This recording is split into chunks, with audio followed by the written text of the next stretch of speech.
د مشوري او همغږۍ په موخه دغه سلګونه شيوخ، دیني عالمان، استادان، قومي مشران د بلخ ولایت د ځایي چارواکو سره د دې ولایت له مرکز او ولسوالیو څخه د ولایت مقام په تالار کې راټول شوي دي. پیل یې د قرآن کریم په تلاوت شو. د ناستې په دوام کې یو شمېر ویناوالو دیني عالمانو وویل چې په تیر کې یې ګڼې ستونزې زغملي، ولې اوس له هغه وخته راوتلي او وخت دی چې ولس ته رښتینی خدمت وکړي. دوی د ټولنې په ټولو وګړو غږ وکړ چې ټول د اسلامي نظام د دفاع او بقا لپاره کار وکړي. بناء علما در این قبال بسیار مسئولیت دارند. اگرچه نعمت عام هست ولی برای علما بالاترین به مراتب ترین نعمت هست، چون که علما بود در تهدید، علما بود در توقیر، فقیرترین افراد کشور علما بود، توهین برای علما بود، تحقیر برای علما بود، شکنجه و رنج برای علما بود، محبس برای علما بود، اذیت برای علما بود، به هر چیزی که برای علما بود. امروز الحمدلله اینمی تهدیدها کلشان علما امروز خلاص شد. به یک موقفی الله برشان نصیب کرد که در نقش قدم پیغمبر خدمت کرده میتونه. زموږ قلموال و لیکوال پکار دی د امارت اسلامي په دفاع کې هغه کار وکړي. زموږ د میډیا والا پکار دی د اسلامي نظام په دفاع کې کار وکړي. زموږ عالم چې منبر ته پاسیږي پکار دی چې د امارت اسلامي خوبیانې خلقو ته ووایي. ورته مهال بیا یو شمېر دیني عالمانو د دولت او خلکو ترمنځ د واټن ختمول، یوازې د اسلامي امارت د امیر د فرمانونو پلي کول او د ورته مشورتي غونډو دایرېدو باندې ټینګار کوي او وایي کولی شي د همداسې غونډو له لارې د خلکو غږ تر چارواکو ورسوي.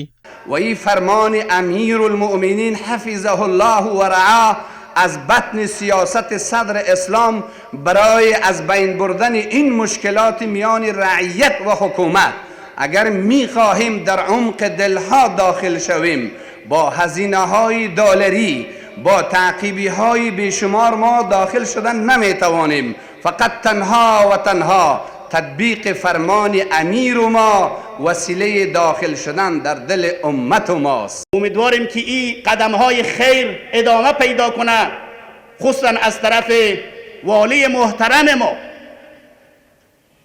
و مشورت ها با علما ادامه پیدا کنه و این چنین محافل و مجالس ادامه پیدا کنه. د دې ولایت یو شمېر مسؤلو چارواکو په علماو غږ وکړ چې د زرو قدر په زرګر وي، دغه نظام ستاسو دی او په قدر یې پوه شئ. له دوی یې وغوښتل چې د منبر له لارې د اسلامي نظام د دفاع او پایښت په موخه د خپلې ټولنې د اصلاح لپاره کار وکړي. د نظام بقا د اسلامي نظام دا د علماو مسؤلیت دی. دغه نظام د علماو دی ځکه په شرط علما پوهیږي. خدای نخواسته که دا نظام لاړ نو عالمه نه بیا ستا مدرسه پاتې کېږي، نه ستا پټکی پاتې کېږي، نه بیا ستا عزت پاتې کېږي.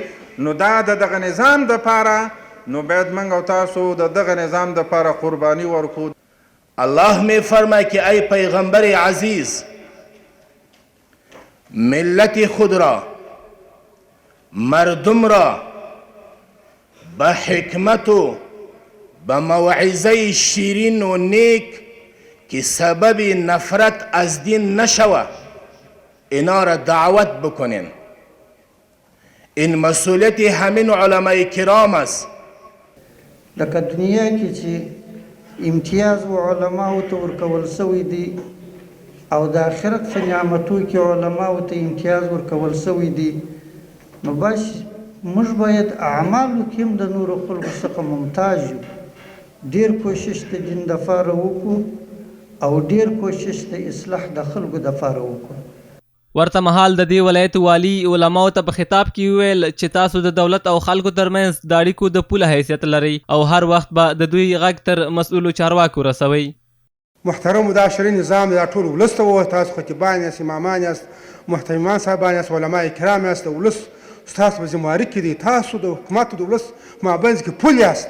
هغه مسؤلیتونه هم ډېر دي، دا هم ستاسو مسؤلیت دی چې د ولس د حکومت مابینځ کې پل یاست. تاسو به ولس او حکومت سره جنجه کوئ، که فیصله راغله دا به ستاسو په روز محشر ستاسو مسؤلیت دی. که مې خبر نه کړو په دې مشورتي غونډه کې د علماو په ارزښت، په ټولنه کې د عالم په رول او له ولس سره د دوی په چلن او یو شمېر نور مسایلو د ویناوالو لخوا خبرې وشوې. ځایي چارواکو په دولت کې د علماو شتون اړین وباله او له دوی وغوښتل چې تل همکار واوسي.